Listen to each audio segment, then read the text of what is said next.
Pusri. Iya Bu. Bagaimana kabarnya Bu Pusri? Alhamdulillah baik Bu, semangat. Oke Bu, tadi Ibu menyampaikan sama anak-anak bahwa Ibu ada yang mau Ibu bicarakan kepada saya Bu. Iya Bu, ini saya ada masalah sedikit Bu tentang pembelajaran dalam kelas saya. Sekarang kan ini kita harus melaksanakan kurikulum merdeka.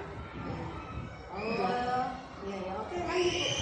Jadi di sini Bu yang saya ingin bincang-bincangkan kepada Ibu, bagaimana caranya kita menerapkan pembelajaran kurikulum merdeka di dalam kelas Bu. Oh begitu Bu. Jadi tujuan pembicaraan kita hari ini Ibu mau membicarakan masalah kurikulum merdeka seperti Iya itu Bu. Bu. Oh ya. Ada apa Bu dengan kurikulum merdeka itu? Begini Bu, saya masih bingung bagaimana cara saya mengimplementasikan pembelajaran kurikulum merdeka ini dalam kelas saya Bu. Oh seperti itu.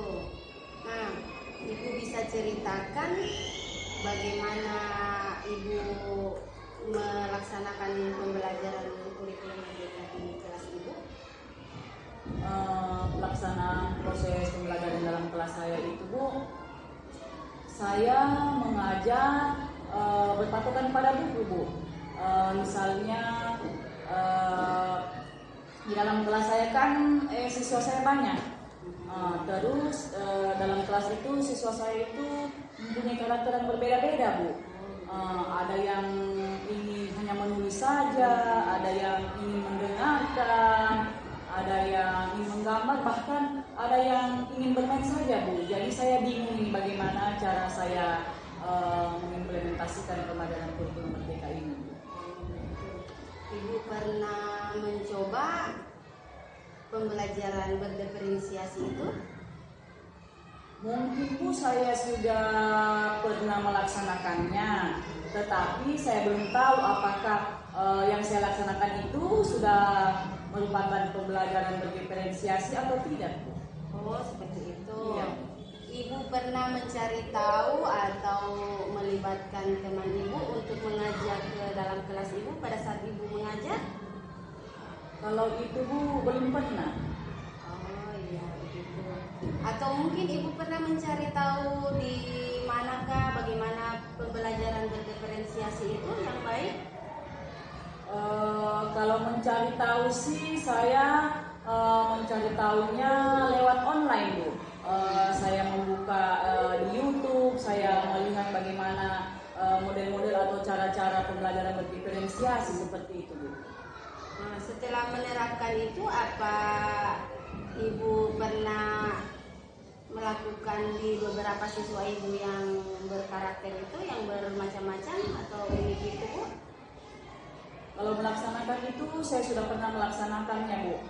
Misalnya kan di kelas saya ada seorang anak boleh dikatakan juga autis, mungkin seperti itu Bu.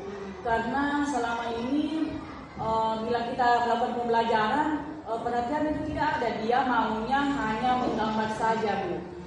Jadi dalam proses pembelajaran itu anak ini saya biarkan untuk dia menggambar. Kemudian selesai dia menggambar saya panggil, lalu saya menyuruh menceritakan gambar apa yang dia buat seperti itu Bu. Itu sama anak yang satu yang berunik itu? Iya Bu, anak yang sama itu. Terus anak-anak yang lain misalkan yang selain dari anak-anak kayak Ibu, apa pernah Ibu terapkan pembelajaran berdiferensiasi juga? Saya terapkan itu Bu pernah. Misalnya kepada anak yang sudah pintar membaca dan menulis, saya kasih mereka tugas lain dari temannya yang misalnya yang baru mau belajar menulis atau mau belajar membaca Bu, seperti itu. Pernah Ibu menghubungi orang tua anak yang yang unik ini atau mungkinkah ada kendala kah atau bagaimana? Kalau menghubunginya aku belum pernah karena sebelum proses pembelajaran atau sebelum kita masuk dalam kelas ini dalam kelas ini Bu, orang tua anak itu sudah memberitahukan kepada saya bahwa memang anaknya ini Bu ada kelainan sedikit, misalnya seperti dia tidak mau membaca, dia tidak boleh menulis, dia itu maunya hanya menggambar saja, Bu, seperti itu. Oh iya. Mungkin Ibu bisa menghubungi orang tua yang Ibu maksud itu, yang belum pernah Ibu hubungi? Iya, Bu, saya rasa saya akan menghubunginya dan menanyakan kepada orang tuanya apa alasannya anak ini maksudnya tidak mau membaca, tidak mau menulis, seperti itu, Bu. Oh iya, seperti itu.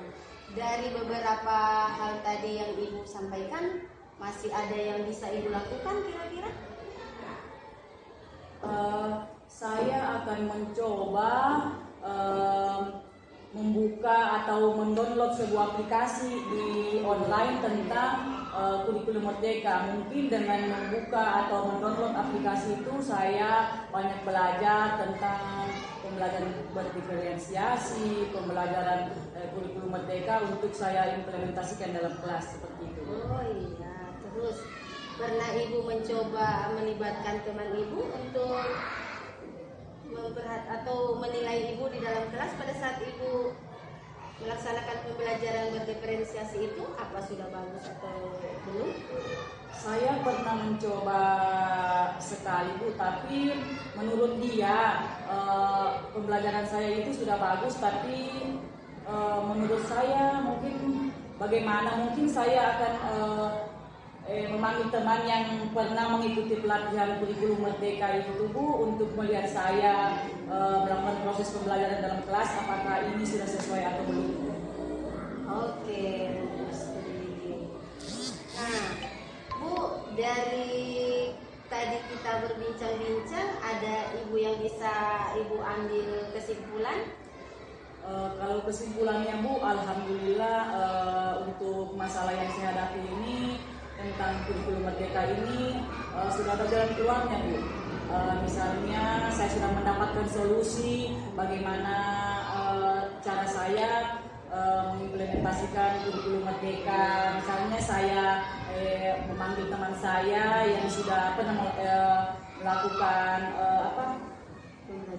pembelajaran berdiferensiasi, sudah pernah mengikuti latihan-latihan tentang implementasi kurikulum merdeka belajar. Kemudian yang kedua, saya coba mendownload sebuah aplikasi tentang kurikulum merdeka.